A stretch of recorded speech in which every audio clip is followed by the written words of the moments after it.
the cloud. Okay, this is the share screen.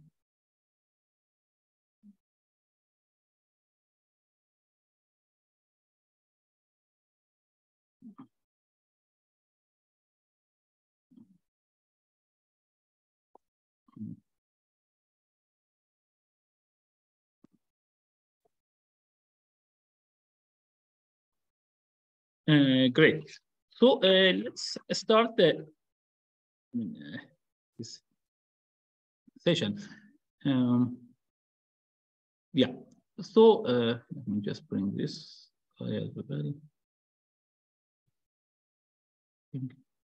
things.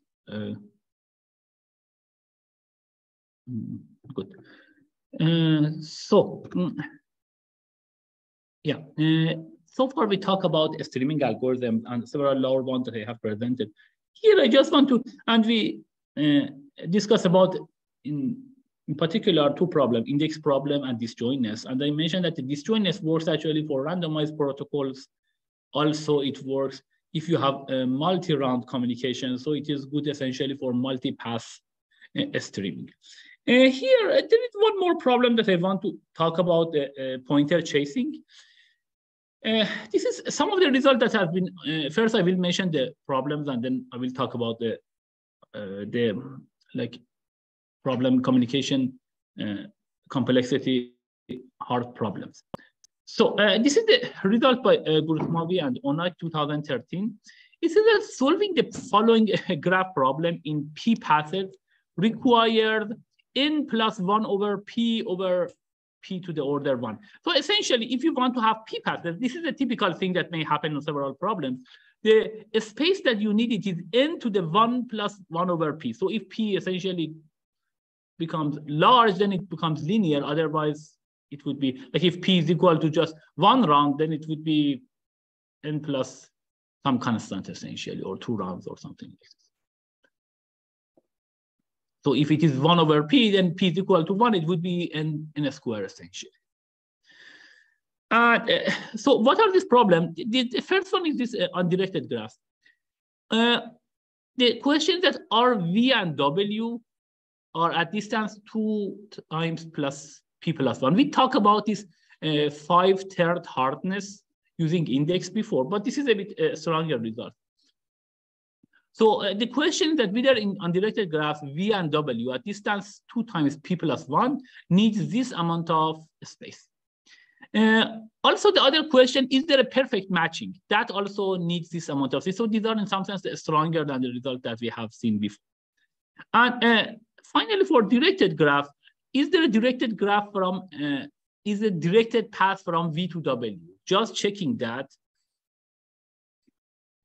So they show, again, this result. If you want to do P path, these guys, I mean, as we discussed, they show that essentially there's a lower bound of n square for one path. So if you want to read one path is n square, this one is the one that considers P path as essential. And they also, I mean, this was older results, so that T approximation of distance between two nodes in one path requires this amount of space.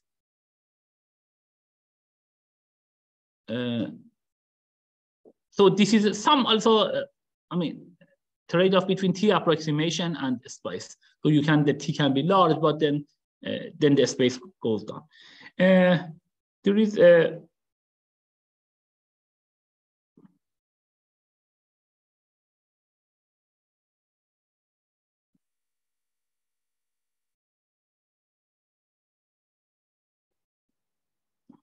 yeah. So this is this other theorem by Goel et al. That there is also a n to the 1 plus omega of 1 over log n lower bound. If you want to get 1 minus 1 over E approximation, a little bit better for matching in one path. So if you want to get for a matching problem, if you want to get such an approximation algorithms, like 1 minus 1 over E, or a little bit better than that, then the actually the lower bound that exists is n to the 1 plus a little bit more than linear in n. So this is also, I mentioned about the matching results that currently exist, but this is something that is that if you want to get a little bit better than 1 minus 1 over e, then you need to have this one. It does not talk about the case between 2 and this case. So the main theorem that we discussed about this kind of p-path needs this Grosmovitz things that he was this result. So this result is this is the theorem A. This theorem A is a p-passes need this amount of space, n to the 1 over p. That's the whole idea. So this paper actually is the one that using this other problem. It is called pointer chasing problem. What is the pointer chasing problem? So this is the third problem in some sense, if you want to consider it. It's a bit stronger than, for example, disjointness. But we had index, then we have disjointness, and this pointer chasing is one level after that. So this is the problem. So you have k functions. If all of them goes from n to n, you want to compute fk of fk minus 1 of fk minus 2, and finally f1 of 1. So 1 is going there. So this is actually a good example if you want to.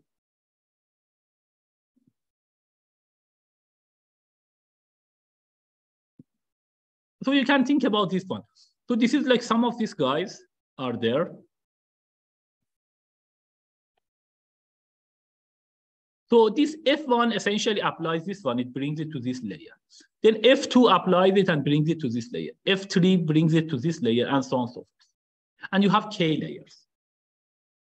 Good. So all of them are between 1 to n. You can consider all of them have n vertices. And then like you start from here, f1 of 1, you will come here. And from here, you will go there, from here to go there. And so in some sense, actually, as you will see, this problem is very similar to whether there is a path between these guys, essentially, or path of certain lengths between this guy. Path of length k, it means that from f1, you will come here, from here, you will come here, from here, and so on. So if there's a path of length k, that should be something that you will go, this is exactly enough. If there's a path of, I don't know, length k, it would be something like this. F1 of, you are apply F1 of 1, then you will do F2 of this, F3 of this, and this. Now, let's see what are the hardness results that we have here. Yeah. Do we have inverses of these functions available? So can we consider also a reverse path that we just like? Yeah, so that you can think about that way. Yeah, I think this is like, I think that it's a particular, again, the hard problem. I mean, the general case might be this function, they might be not inversible, but generally the hardness results also for inversible functions. So you can go the paper. I mean, I just briefly talk about it. Yeah. So what are the things that we have? So again, so this is the problem that we have. Is this k functions, and then we want to compute this one. And in the two-player game is like that. What are the players have? So in this case, Bob has F1, F3, F5, and so on. He has the odd ones, and Alice has the even ones. And you want to compute this. And this is the result that if Bob speaks first, or like a start first, then the communication complexity of k round two-player games to this problem would be still omega for any constant k. So any constant k that you have it, if this is a two-player version and Bob wants to first start it, then this result of Mason and Wiggerson that it actually proves that this needs omega n communication. Also, there is a k version, k player version that say if player I has function fi, that probably is more interesting because like here, this just two alternative things. I mean, it's still non-trivial because it's not the case that f1 to, if it was f1 to k over 2 to one person and then the rest to other one, then you can just compose all of this function and make it two functions. And essentially became somehow very similar to index problem. But here, alternating guys have the alternating results. Yeah. So this communication for the k player case means that like one player is talking to like one particular player, or is it broadcast to every? No, they are just talking with each other. Each one gives to the other person. Yeah. Yeah. So generally, in this communication complex protocols, I mean, generally one person talks to the other person, and we are summing up over all of this. So in the K player version, player I has function f of I, and each round players speak in order player 1 through player K. So each of them essentially talks about this. I believe this is each one is just communicating this other one, but you might be able to actually check the exact paper for the details of that. Yeah. So does the like would the hardness results still follow if like if you allow broadcasting? Some function of K probably appears when you are, I mean, so one way is that, okay, if there's a K version, then it means that you can, instead of broadcasting to K other guys, you can do it in K steps. Correct? Yeah. So this one person that needs to talk with each of them, give the whole information, and then a new round is. But then player 1 is only relays information that is used for player 2. So yeah, you can do it K over 2, for example. Each round, I mean, the other guys, they don't talk. So the first player is doing this one, the next round, the other one is doing that. So this is some function of K, you can do it. You can see the exact, I mean, theorems here. I just want to give the introduction. We don't go in depth to this one. It's a bit more involved. So, but I think I wanted to mention this problem as well, which is an important one. Nowadays, there are several problems that are getting the hardness from these problems.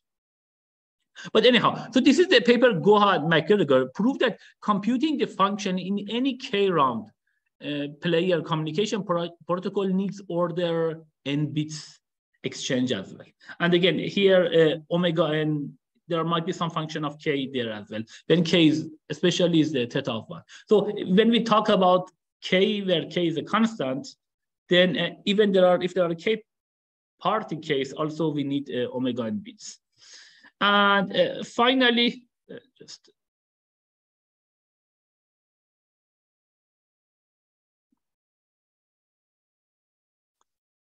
yeah, so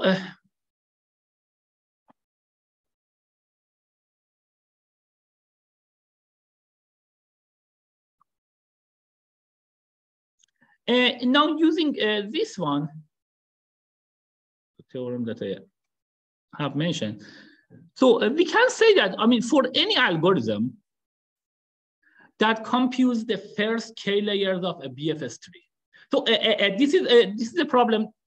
This is essentially the graph that you are seeing it. This is the one that we discussed for Gurus-Mavis and Onak's theorem.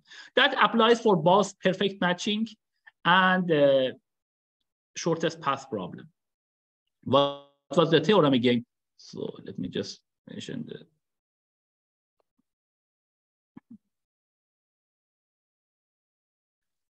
So the theorem, this one, the one that we are talking about that solving this problem in P path requires n to the 1 over P, for which problem are V and W at distance at most 2P plus 1. And is there a perfect matching with the graph? So for both of them, we are using this K protocol problem, or they are using it actually.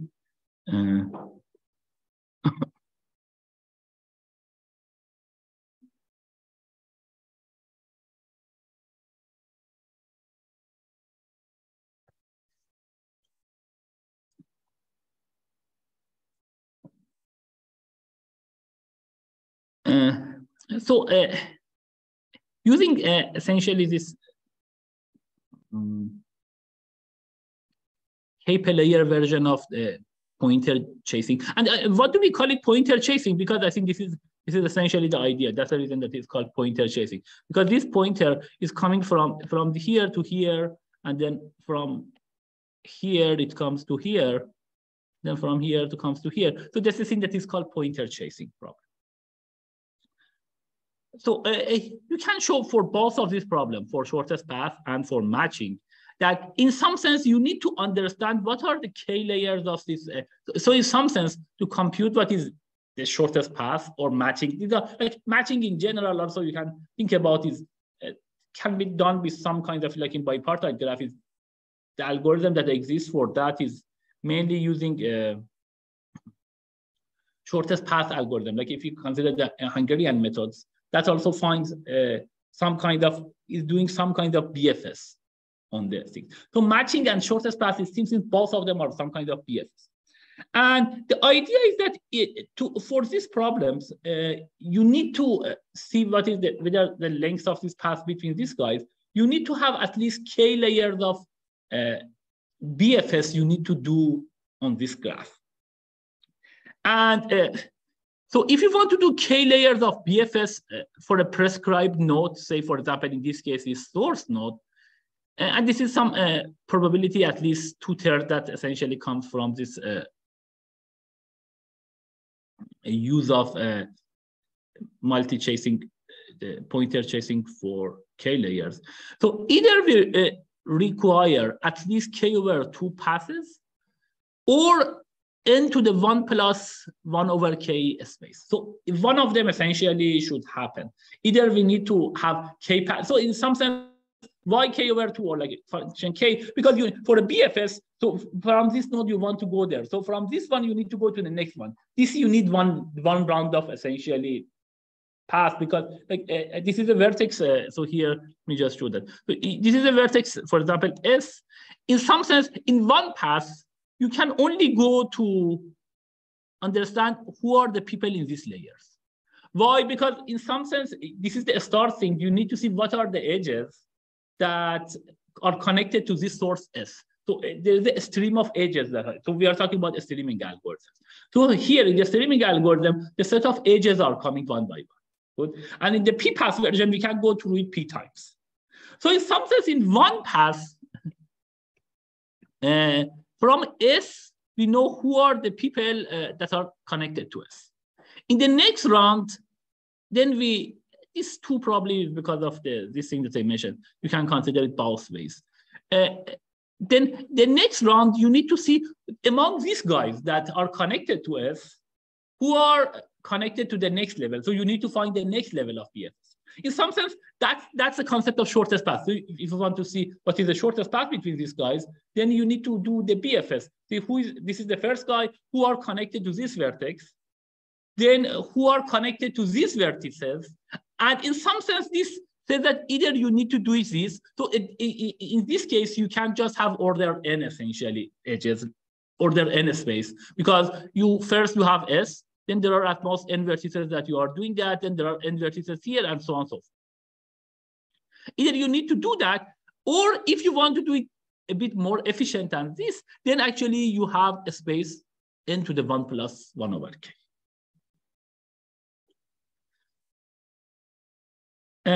Because you cannot do it less than k/2 path and with this amount of space. And yeah, so you can actually, this problem, FKMS, the 2005, you can actually see more details about the matching, and also this paper of Gurusmavi that I have mentioned, that you can also see the use of this pointer chasing problem. And again, the rough idea is this one, because of this communication problem, that is essentially you need order n communication complexity. And this pointer chasing in some sense is very similar to BFS. So that's somehow the main idea here, is that this pointer chasing is very similar to BFS, because in the BFS, in some sense, to see like who are at this level, first you need to see, so first you need to start with S, then you need to see the people who are connected to S, then the people who are connected to this, and so on and so forth. That in some sense is very similar to also pointer chasing, that if you want to compute what is the value of this guy, first, I mean, in some sense, you need to, you can go either way, but you need to go anyhow level by level.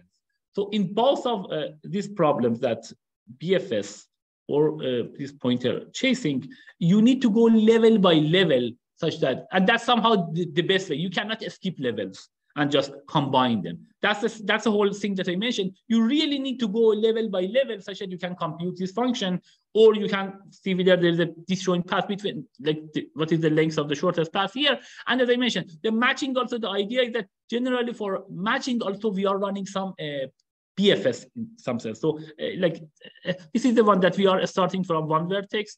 Then we are see whether there is any unmatched vertices here.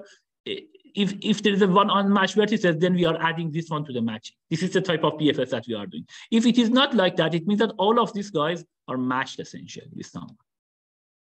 Then this is the Hungarian method, and its generalization actually works even for general graphs matching. And then from this, you will come here. Now from here, if one of them is not matched, then we can find an alternating path. And we can just have an augmenting path essentially. Otherwise, all of them are essentially also this. So this is very similar to BFS. This type of, any type of thing that needs some kind of BFS, we need this number of rounds to be essentially, if you want to do it less than k rounds, then the space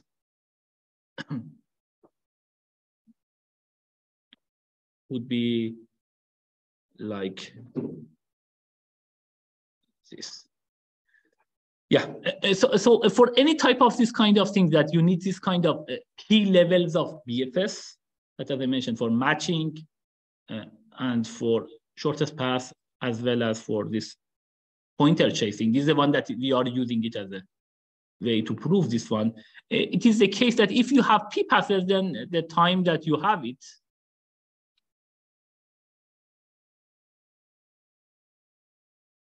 they say that if you want in p passes, then the space that you need would be n to the 1 over p.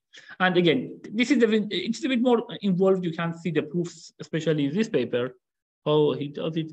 But this applies for anyhow. So this concept of pointer chasing problem and BFS, or any similar problem like matching, which needs a BFS, these are all the same type of problem, and generally this is the hardness, and you can see it. Okay, so that here this finishes the concept of streaming algorithms for these problems. And then next week we are talking about the MapReduce, or massively parallel computation model. That's another model to deal with big data, and we see what are the lower bounds that exist there. So in some sense, these p patterns that you are seeing here, it would be corresponding to p rounds of communication. That's the typical things that exist. We will talk about them. I mentioned briefly before that in the MapReduce or the MPC words, the whole data is in, like, there are n to the 1 over epsilon, n to the epsilon computers. Each of them have n to the 1 minus epsilon memory. So all of them are here. Each of them do some communications. And then, like, this is the one that I mentioned. So each of these computers, there are the number of them. This is the MPC that we are talking next time. Each of them, the memory of these guys is n to the 1 minus epsilon. And to have all the input, we have n to the epsilon. So that's the data that we have it. And then each of them are doing some communications, and then they are sending some messages to the other computers. But the total input and output from each computer should be at most its memory. And this is, we call it a round. So this is called a round of communications. And this round actually is very similar to this concept of paths that we are doing on a streaming algorithm. We are going 1 to 1, and again, we are reading it. That's this concept, and this. So we try to here doing it the minimum number of rounds, and you will see actually lots of there are several correspondence things that when we say that p round algorithm is somehow, it is equivalent of p passes algorithms here in the stream. We don't have a formal proof there, but generally the proofs are similar in that case. And we talk more about them next week. Okay, with that, if there is, do you have a question? Okay, so then I think we are done with the lecture part of this time. Now we are going to the second part, which is the presentation. So I will just stop share, and then I will just disconnect this one, and then I'm connecting back such that we are doing the record. Okay, so the people on Zoom, please, just in a minute, please connect it again.